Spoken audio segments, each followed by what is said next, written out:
Hey guys, my name is Mike Foster. I'm the founder of People of the Second Chance.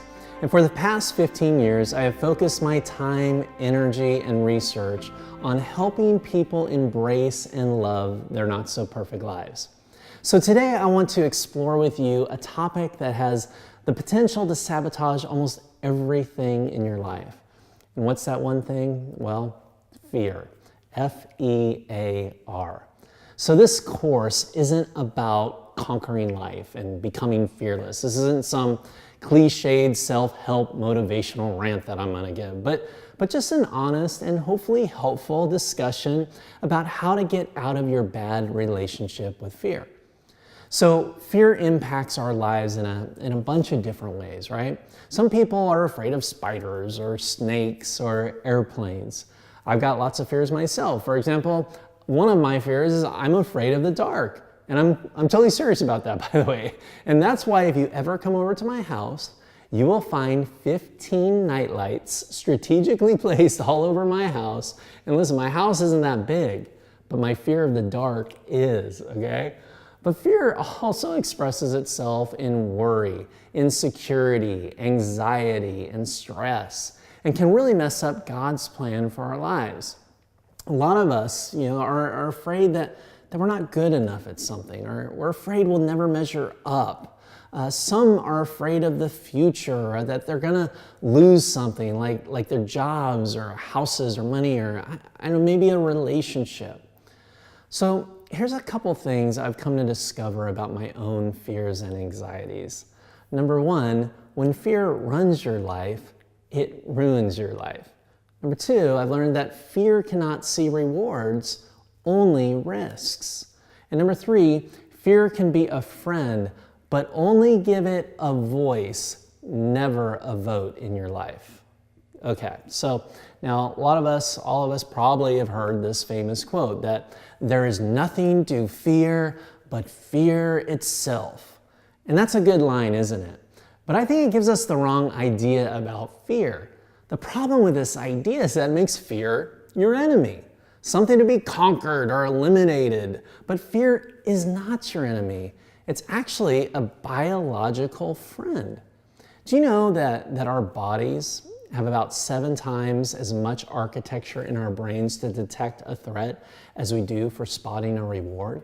That's right, which means our brains are 7 times more likely to notice and respond in a very big way, in a very heightened response to a rattlesnake than maybe to a Krispy Kreme donut. And this is a good thing, right? If a car swerves into your lane, fear will help you respond. You want your kids to be afraid of fire or strange dogs or getting lost in a crowd, right? Fear's job is to keep us out of harm's way. So it's natural to be nervous. It's natural to be scared and afraid. So the goal here is not to eliminate fear. That's just completely unrealistic.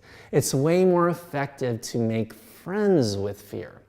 Fear is not some powerful evil enemy to be destroyed, but just think of it like a slightly paranoid friend to be managed in your life. Fear is more like Jar Jar Binks than Darth Vader. Fear is more like a crazy uncle than some mass murderer. I love what author Elizabeth Gilbert in her book, Big Magic, she says this about fear. She says, fear is like a mall cop who thinks he's a Navy SEAL. And I think that's a really good description. So how do we put this mall cop in its rightful place in our lives? First off, let's not call fear fear anymore. That's too nebulous and broad and honestly a little scary. So let's call fear Frank or Judy or John or just come up with your own name for fear. So secondly, let's accept the fact that Frank is just a part of your family.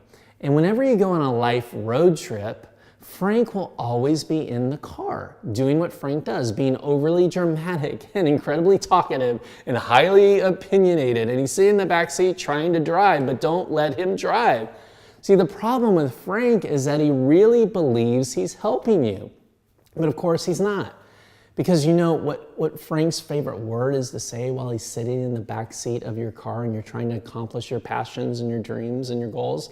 Frank loves the word stop. Stop, stop, stop, stop, stop. He says it all the time. And you know what his second favorite word is? It's the word no. And Frank says these two words all the time. Stop, stop, stop. No, no, no. He just loves those words. And why does he say this? Two reasons. Number one, remember, Frank is your slightly paranoid, crazy uncle, okay? And number two, Frank doesn't have all the facts about your life in the real world. Frank's job is to see danger, but not everything he sees is danger, right? He doesn't see dreams, he doesn't see rewards, he only sees the risks. He's only got about 5% of the info on what you're trying to really accomplish in your life and in your dreams and with your passions, which means Frank is dead wrong 95% of the time. Fear keeps you safe and sound, even from your future. So let me ask you this.